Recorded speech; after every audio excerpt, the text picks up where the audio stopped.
He is standing in the dark hallway. He knows what is in the corner. He is known for 3 years. It is a coat rack.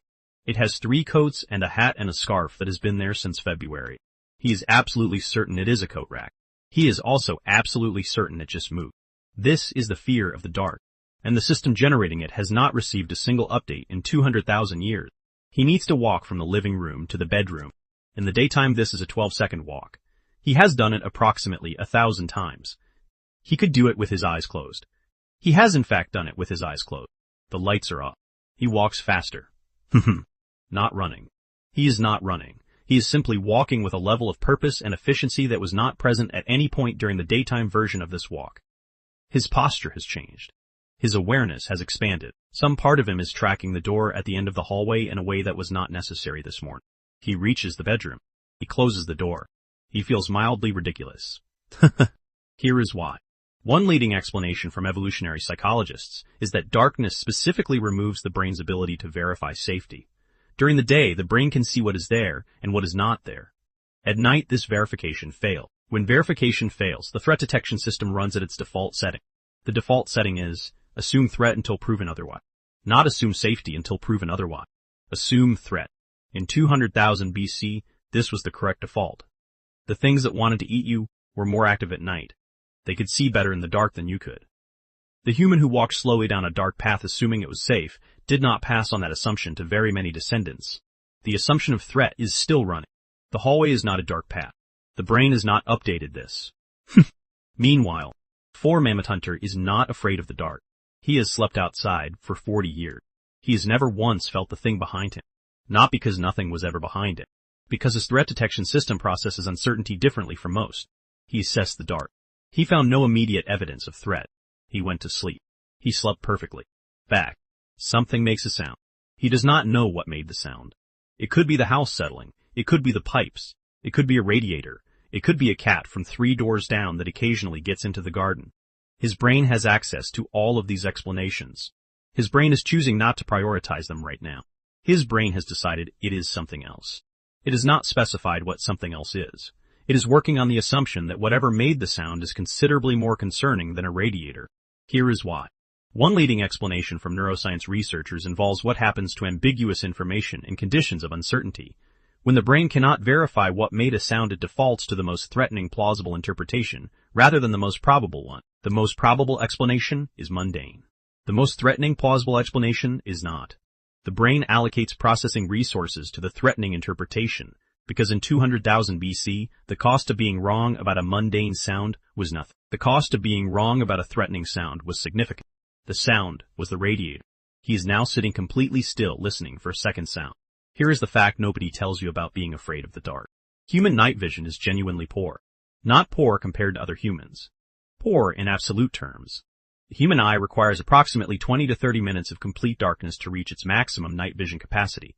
That capacity is still significantly inferior to most animals that were active at the same time as early humans. The lion could see in the dark. The leopard could see in the dark. The hyena could see in the dark. You could not. For 200,000 years, your ancestors were walking around at night with functionally limited vision, surrounded by animals that had no such limitation. Every predator that hunted humans had a significant visual advantage the moment the sun went down. The dark was not just uncomfortable. The dark was objectively more dangerous. The fear of the dark is not a childhood leftover that adults should have grown out of. It is a completely rational response to 200,000 years of evidence that the dark was where the things that wanted to eat you had the advantage. Your night vision has not improved since then. The predators have simply been replaced by radiators. Your brain has not received this update. He walks past the coat rack. In the daytime, the coat rack is a coat rack. It is in the corner of the hallway. It has 3 coats on it and 1 hat and a scarf that has been there since February. He has walked past it every day for 3 years. He has never once thought about it. In the dark, he sees a person. Not briefly. Not for a fraction of a second. For a full second and a half, he is certain there is a person standing in the corner of his hallway. The certainty is complete and physical and includes a genuine fear response before his brain finishes processing the visual information and updates the interpretation from person to coat rack. He stands in the hallway for a moment. The coat rack has not moved. Here is why. One leading explanation from perception researchers involves a system called threat pattern detection. The brain has a dedicated process for detecting human and animal shapes, particularly in low-light conditions where visual information is incomplete. When the system receives ambiguous visual input, it errs toward flagging rather than not flagging, because in 200,000 BC, the cost of flagging a coat rack as a threat was embarrassment. The cost of not flagging a predator as a threat was considerably higher. He knows it is the coat rack. He is known for approximately 4 seconds. He is still standing 2 feet further from it than he was before. Meanwhile, Four-Mammoth hunter has walked past the coat rack. He assessed it in real time. He identified it as not a threat in approximately 0.3 seconds. He has not thought about it since. He is hunting mammoths. It is dark. He does not mind. Back. He is in bed. The room is dark. The door is closed. He has checked the coat rack. He knows where everything is. He knows he is safe. He has the specific feeling of being watched. Not from one direction. A general awareness that something in the room is paying attention to him. He knows this is not true. He knows it with complete certainty, and yet the feeling is present and includes a strong recommendation from some part of his brain that he should not move suddenly and should perhaps keep his feet under the blanket. Here is why. One leading explanation from neuroscience researchers involves what some call the hyperactive agency detection system. The brain has a process specifically designed to detect the presence of other living things in the environment. The system is extremely sensitive and prone to false positives. In 200,000 BC, detecting an agent that was not there costs nothing. Missing an agent that was there costs survival. The system therefore fires readily, especially in conditions of reduced information, especially in the dark. The feeling of being watched is the system running a scan and finding insufficient evidence to rule out the presence of something else. It is not finding evidence that something is there. It is failing to find evidence that nothing is there. In 200,000 BC, insufficient evidence to rule out a predator was functionally identical to evidence that a predator was present. The bedroom is being treated accordingly. He keeps his feet under the blanket.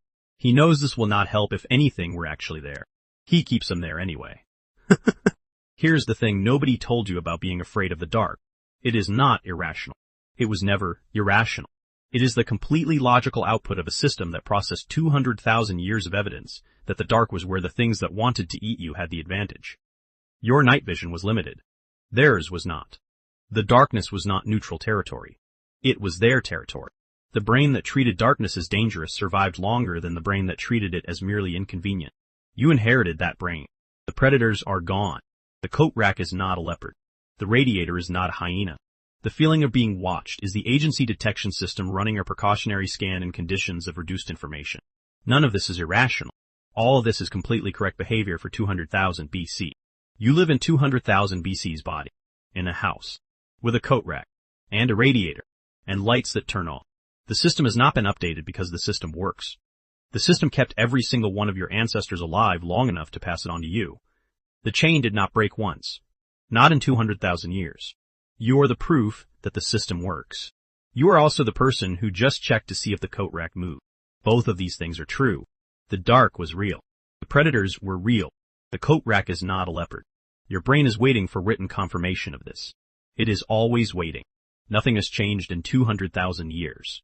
Not the default assumption of threat. Not the sound that is probably the radiator. Not the coat rack that is briefly a person. Not the feet under the blanket. Not one single thing. Hit subscribe. The Four-Mammoth hunter is outside. In the dark. He is fine. He has always been fine. You can turn the light back on. He would not judge you. He nodded. He is hunting mammoths.